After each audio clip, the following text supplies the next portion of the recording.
Selamat pagi semua. Hari ini kita akan bahas spanning tree dan minimum spanning tree, atau biasa saya singkat MST gitu.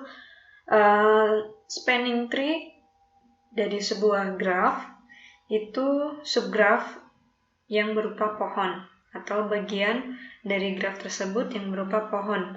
Nah, pohon di sini artinya dia tidak punya sirkuit dan semua simpulnya itu terkoneksi. Jadi misal saya punya graf G, kemudian saya punya subgraf T1, T2, T3, dan T4. Nah, yang merupakan spanning tree dari graf G tersebut itu T1 dan T2. Kenapa bentuknya berupa pohon, artinya tidak punya siklus, tidak punya sirkuit. Kemudian yang T2 juga disebut sebagai spanning tree dari G karena terkoneksi dan juga berupa pohon. Tapi kalau kita lihat di yang T3 ini tidak bisa disebut sebagai spanning tree dari G karena dia punya siklus. Nah, ini contoh siklusnya atau sirkuit. Berarti ini tidak bisa dikatakan sebagai spanning tree dari G. Dan begitu juga dengan yang T4.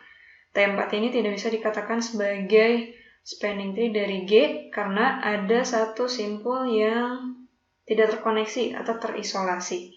Jadi jelas ya pengertian dari spanning tree itu subgraf dari G yang berupa pohon. Artinya tidak ada sirkuit, tidak ada simpul yang terisolasi. Nah, ada yang disebut dengan minimum spanning tree. Jadi kalau spanning tree itu biasanya digunakan untuk graf yang tidak ada bobotnya. Nah, kalau yang minimum spanning tree ini biasanya digunakan untuk yang graf berbobot. Bagaimana sih caranya kita menemukan spanning tree dari sebuah graf tapi bobotnya itu harus minimal? Misal saya di sini punya graf G. Karena grafnya masih sederhana, hanya dengan 3 simpul, saya bisa coba-coba gitu. Saya buat semua kemungkinan dari spanning tree dari graf G, itu misalnya yang ini, seperti ini. Ini saya sebut T1. Kemudian saya buat lagi kemungkinan kedua dari graf tersebut, ini saya sebut T2 dengan bobot 3 dan 2. Kemudian kemungkinan ketiga ini saya sebut sebagai T3 gitu dengan bobot 1 dan 3. Nah, kalau kita lihat yang T1 ini bobotnya 3, yang T2 bobotnya 5, dan T3 ini bobotnya kalau dijumlahkan gitu 4. Nah, dari ketiga kemungkinan ini mana sih yang memberikan, mana spanning tree yang memberikan bobot minimum?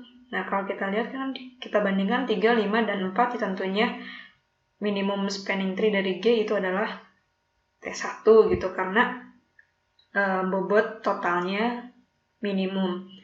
Nah, cara untuk mengetahui atau untuk menemukan minimum spanning tree dari sebuah graf itu ada 2. Satu, ada yang namanya algoritma prim. Yang kedua, algoritma Kruskal.